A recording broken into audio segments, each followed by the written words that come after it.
اللهم صل على سيدنا ومولانا محمد افضل صلواتك بعدد معلوماتك وبارك وسلم وصل عليه. بسم اللہ الرحمن الرحیم. عزیز طلباء کرام، امید ہے انشاءاللہ العزیز آپ سب خیر و عافیت کے ساتھ ہوں گے. جامع السنن الترمذی جلد ثانی کے ابواب تفسیر القرآن عن رسول اللہ صلی اللہ علیہ وسلم کے پہلے باب ما جاء فی الذی یفسر القرآن برأیہ کے ساتھ اللہ جل شانہ کے فضل و کرم سے ایک مرتبہ پھر آپ حضرات کے خدمت میں حاضر ہونے کا موقع ملا. بحمد اللہ تعالی. عزیز طلباء کرام، آج ہمارا سبق نمبر 325 ہے، تو بڑھتے ہیں اپنے سبق کی طرف.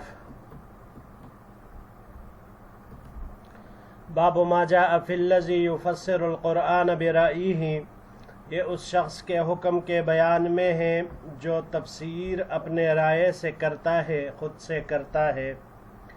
وبه قال حدثنا محمود بن غیلان قال حدثنا بشر بن سری قال حدثنا سفیان عن عبد الأعلى عن سعید بن جبیر عن ابن عباس رضی اللہ تعالی عنہما قال.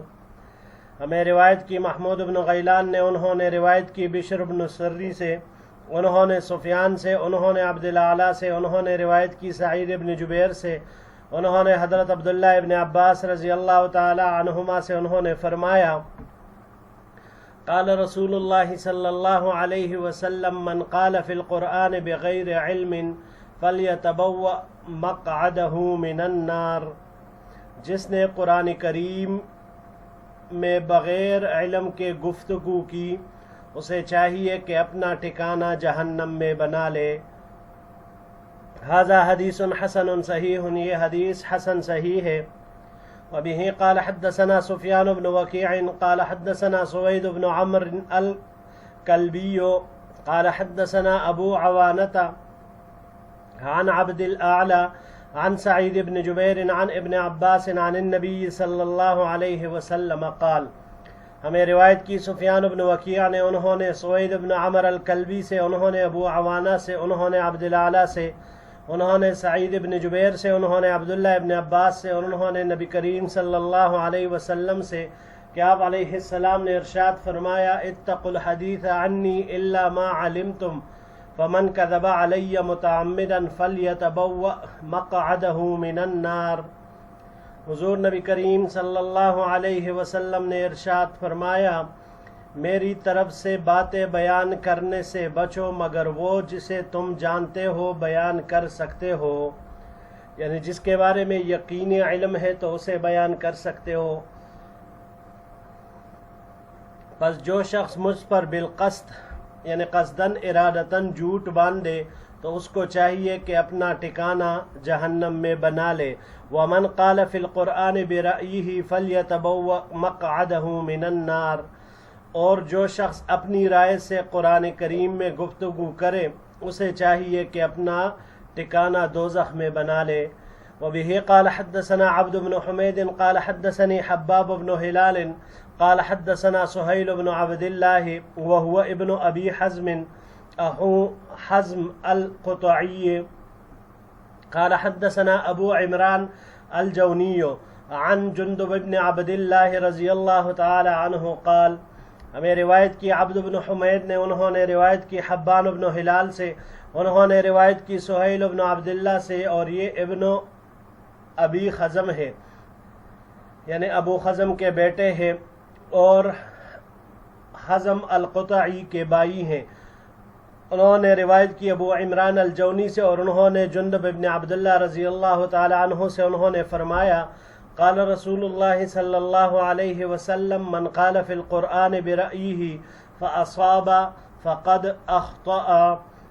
حضور نبی کریم صلی اللہ علیہ وسلم نے ارشاد فرمایا جس نے قرآن میں اپنی رائے سے گفتگو کی، پس اگر اس نے درست بات بھی کہی تو بھی اس نے یقیناً غلطی کی، یعنی اگر اس کی بات اتفاقاً درست ہو گئی ہے تو بھی یہ طریقہ غلط ہے. اگلے سلائیڈ کی طرف بڑھتے ہیں جی.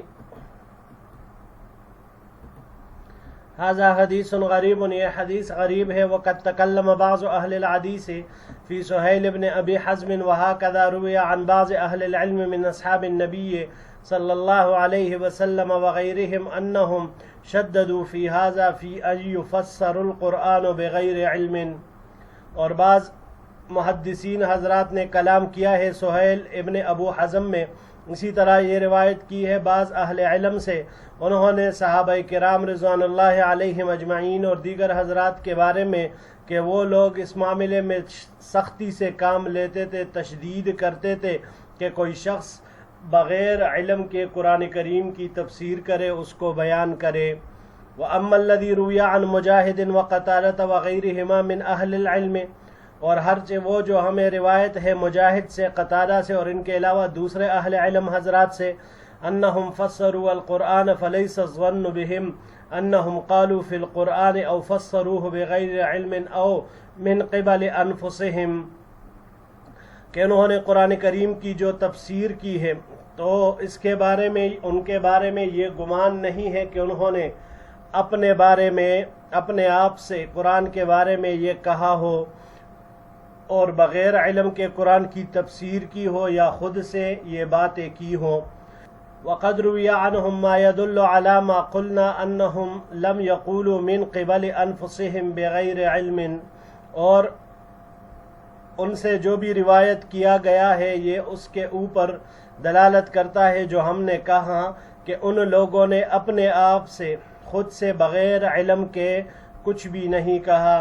حدثنا حسین بن مہدی البصری قال حدثنا عبد الرزاق عن معمر عن قتادة قال ما فی القرآن آیتا الا وقد سمعت فیہا شیئا. ہمیں روایت کی حسین بن مہدی بصری نے، انہوں نے عبد الرزاق سے، انہوں نے معمر سے، انہوں نے قتادہ سے. قتادہ رحمہ اللہ نے فرمایا کہ نہیں ہے قرآن کریم میں کوئی بھی ایک ایسی آیت مگر یہ کہ میں نے اس کے بارے میں کسی نہ کسی صحابی سے سنا ہے.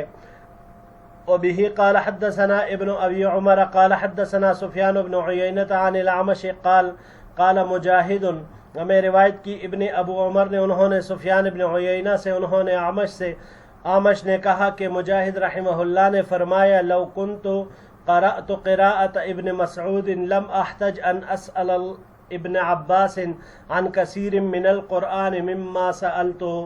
اگر میں حضرت عبداللہ ابن مسعود رضی اللہ تعالی عنہ کی قرات پڑھتا، ان سے اس بارے میں سیکھتا، تو میں ہرگز عبداللہ ابن عباس رضی اللہ تعالی عنہ سے قرآن کریم کے سمجھنے کے لیے اتنے سارے سوالات نہیں کرتا جتنے میں نے کیے. یعنی عبداللہ ابن مسعود رضی اللہ تعالی عنہ میرے وہ تمام سوالات حل کر دیتے، میں ان سے اسی وقت سیکھ لیتا، تو آگے پھر مزید سوالات کرنے کی مجھے کوئی ضرورت نہیں ہوتی. جی عزیز طلباء کرام، تفسیر القرآن بالرائے، اس کے بارے میں باب کی تمام روایات انتہائی سخت وعید بیان کرتی ہے. تو اس بارے میں عزیز طلباء کرام یاد رکھیے گا، تفسیر کرنے کے لیے صلاحیت کا ہونا انتہائی ضروری ہے، کیونکہ بغیر علم کے جو بھی تفسیر قرآن کریم کی جائے گی وہ تفسیر بالرائے ہوگی.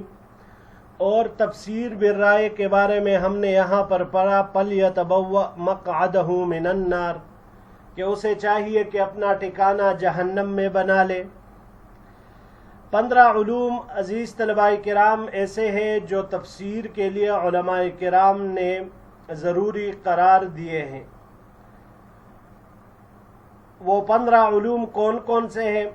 تو اس میں لغت، نحو، صرف، اشتقاق، معانی، بیان، بدیع، قراءت، علم کلام، اصول فقہ، اسباب نزول، اسی طرح واقعات کی تفصیلات کے بارے میں معلوم ہونا، ناسخ و منسوخ، علم فقہ، اور وہ احادیث جن میں قرآن کریم کے اجمال و ابہام کی وضاحت ہے، اور تفسیر کرنے کی ایک خداداد صلاحیت.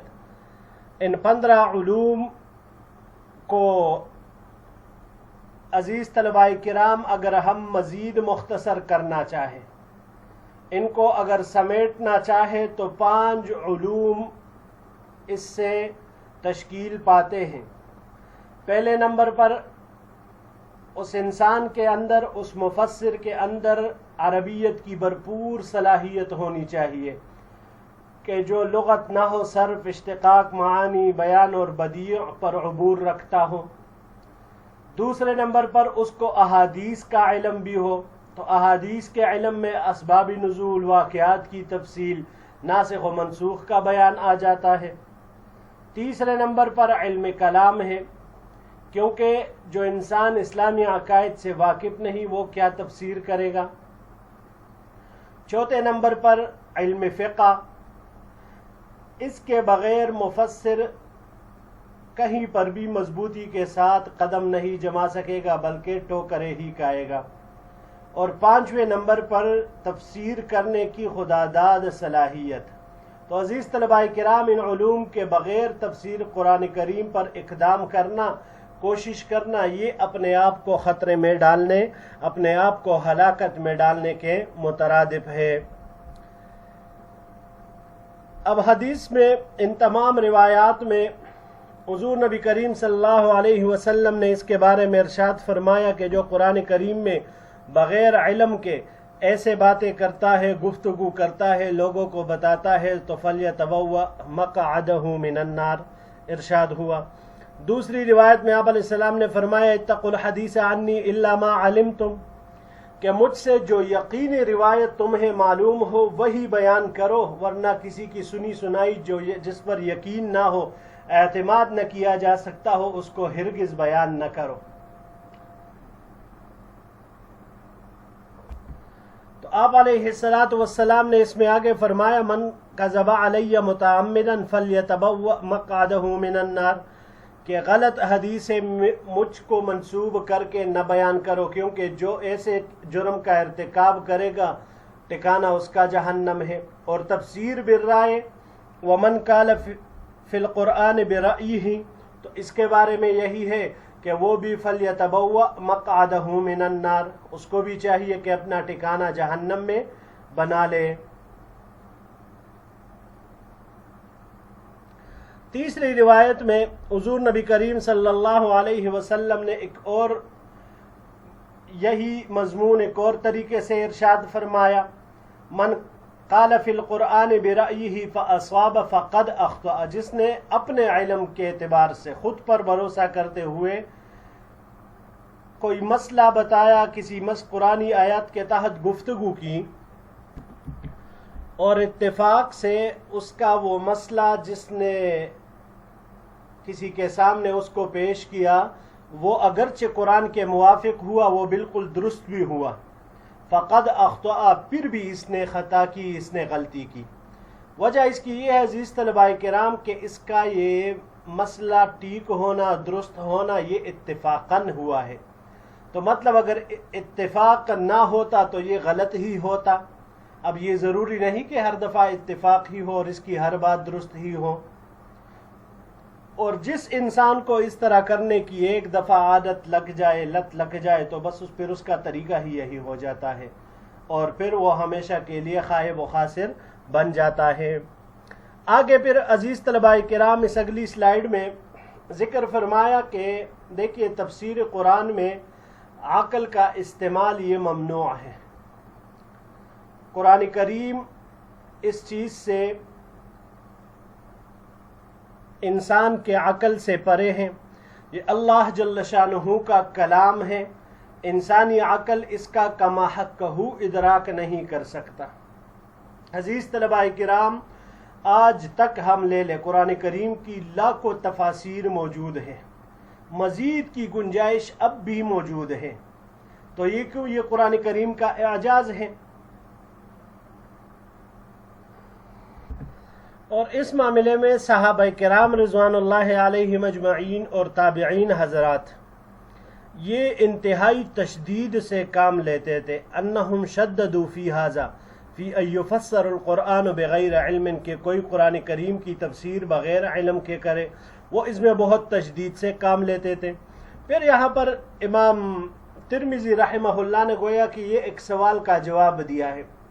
سوال امام ترمذی رحمہ اللہ پر یہ آ رہا تھا کہ حضرت مجاہد، قتادہ رحمہ اللہ، ان کے علاوہ دیگر تابعین حضرات جو تفسیر بیان کرتے ہیں تو وہ ان کی اپنی رائے ہوتی ہے، تو کیا وہ تفسیر بالرائے کے زمرے میں آتی ہے؟ تو امام ترمذی رحمہ اللہ نے اس کا یہ جواب دیا کہ دیکھیے ان حضرات نے اپنی طرف سے کچھ بھی نہیں کہا، ظاہر سی بات ہے انہوں نے صحابہ کرام سے سنا ہے، صحابہ کرام نے حضور نبی کریم صلی اللہ علیہ وسلم سے کچھ نہ کچھ سنا ہے، تو اس لیے وہ اس کو نقل کرتے ہیں، تو یہ تفسیر بالرائے میں داخل نہیں ہے۔ اور پھر اس کے لیے انہوں نے حضرت قتادہ اور مجاہد رحمہ اللہ کے قول بھی ذکر فرمائے۔ قتادہ رحمہ اللہ فرماتے ہیں کہ قرآن کریم کی ہر آیت کے بارے میں صحابہ سے میں نے کچھ نہ کچھ سنا ہے، جبکہ مجاہد رحمۃ اللہ علیہ کا کہنا ہے کہ اگر مجھے عبداللہ ابن مسعود رضی اللہ تعالی عنہ کی قراءت سیکھنے کا موقع ملتا، یعنی اگر ان کی شاگردی کا موقع ملتا، تو مجھے عبداللہ ابن عباس رضی اللہ تعالی عنہما سے وہ بہت سی باتیں نہ پوچھنی پڑتی جو میں نے ان سے پوچھی ہے۔ تو ان روایات سے بھی معلوم ہوا کہ ان حضرات کی تفسیریں وہ نقل پر مبنی تھی، عقل پر مبنی نہیں تھی۔ جی عزیز طلباء کرام، یہی تک ہمارا آج کا سبق تھا۔ انشاءاللہ العزیز زندگی رہی تو اگلے درس میں ایک نئے باب کے ساتھ پھر آپ کی خدمت میں حاضر ہوں گے۔ السلام علیکم ورحمۃ اللہ وبرکاتہ۔